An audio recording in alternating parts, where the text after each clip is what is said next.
That is a particularly bad one for mistletoe, as is that one. It's more mistletoe than apple tree.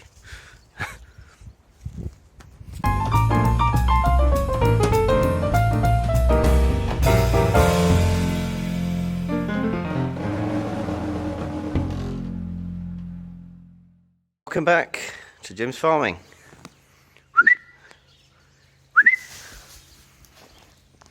Up. So, welcome to the sheep shed. This isn't the lambing shed. This is just the old cattle shed. We're just bedding it down. Gonna get some silage in, just ready to bring the first lot of ewes in that we're going to start feeding. So bedding it down with some of the straw I baled in the autumn. Got a couple more to roll out here. Just drop them in and cut the wrap, unroll them. Very simple stuff. So haven't posted a video for a little while, but hopefully in this week's episode we'll try and catch up with what I've been up to. So a little bit later, once I've got this done this afternoon, we'll bring the ewes down, sort out the first ewes that are going to be lambing and are requiring a bit of food. Going to have a look down in the orchard. We've been doing some pruning down there, making a bit of a mess. That's part of a environmental scheme we're in to sort of maintain the life of the standard orchard we've got, which is quite a rare habitat. They're not a lot of standard orchards have been pulled out. It's a bit different to the pruning I've mentioned that I do before. These trees aren't planted quite so thick and not in nice little neat rows like the bush orchards that are a lot more productive. But we'll go and have a look at that, and I'll catch up with you shortly.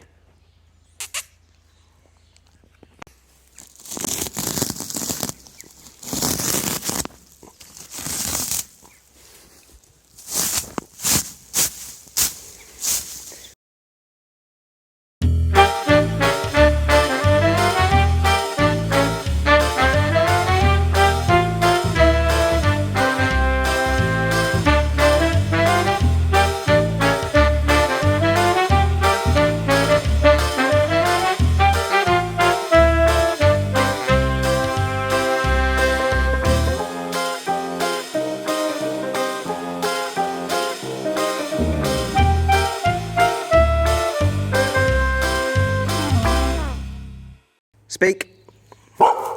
Speak. Speak up. Speak up.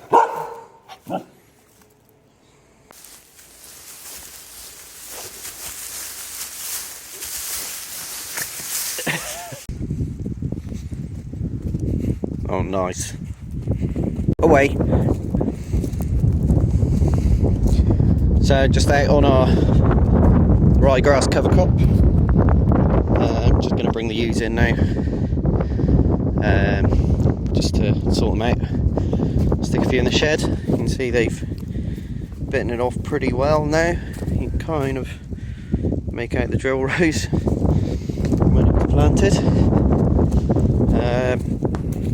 This has lasted a little bit over a month, although we have been supplementary feeding them with a bit of silage for a while.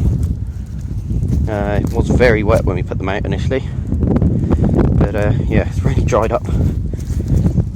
Quite windy today. I think they got it quite windy up north.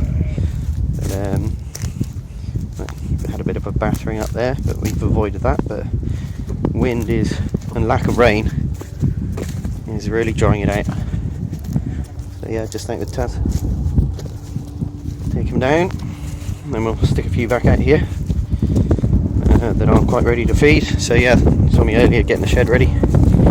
Got that lit down, got a few silage bales in there, and I'll start having a few rolls that we've brought in, sheep feed, sheep cake.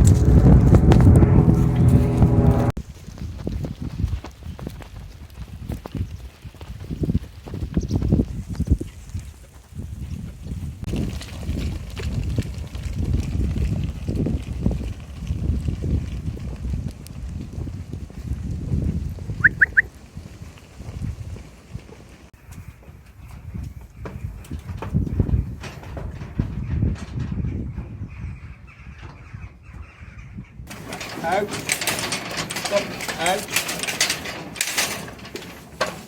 out, stop, out, out. Whoa, that's the wrong spot. You said out. And out,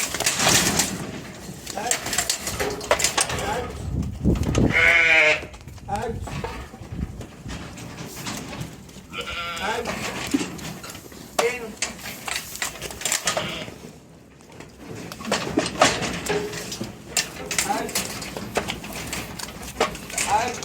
So these ones going back to the field. Really filmed too much of sorting them out because you've got to have your wits about you a bit. Dad calls a rogue ewe that actually doesn't need to go in the shed or go out. So just sticking him in the shed now.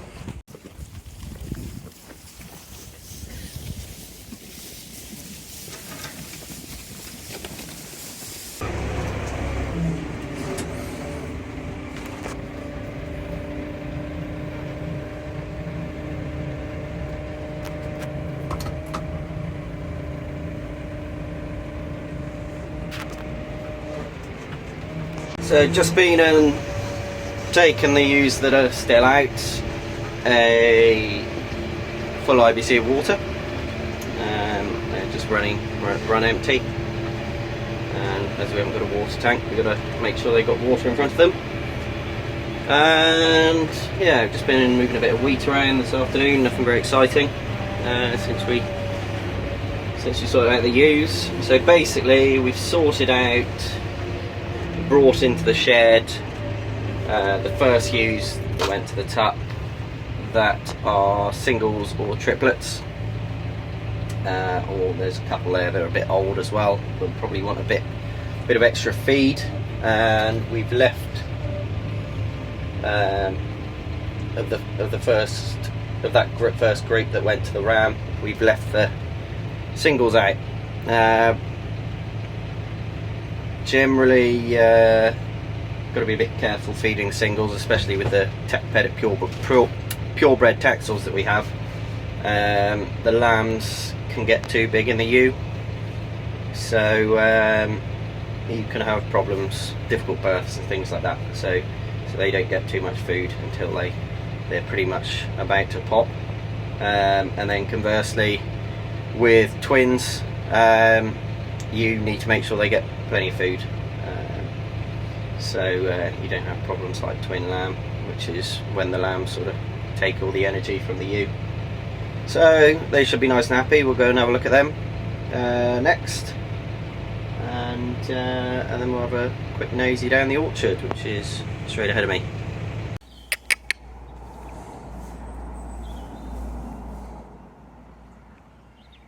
So that was the ewes.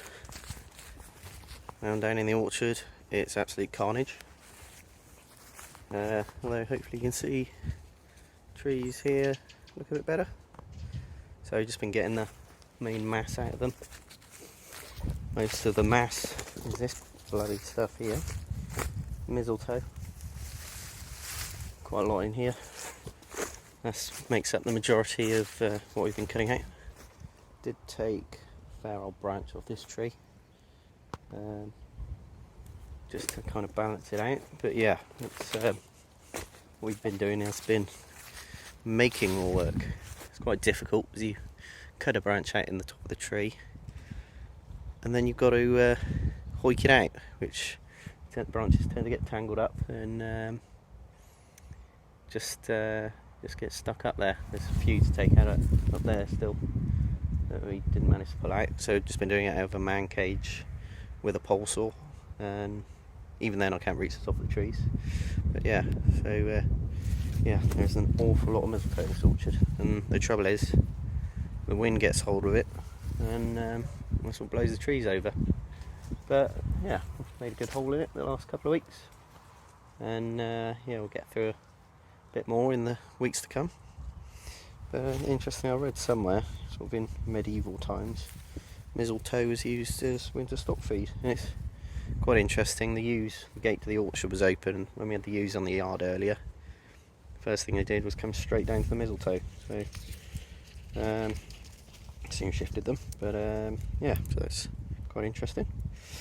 There we go. Anyway, hopefully try and do some more frequent videos from now on, and I'll catch you again another time. Don't forget to like, subscribe, and leave me a comment.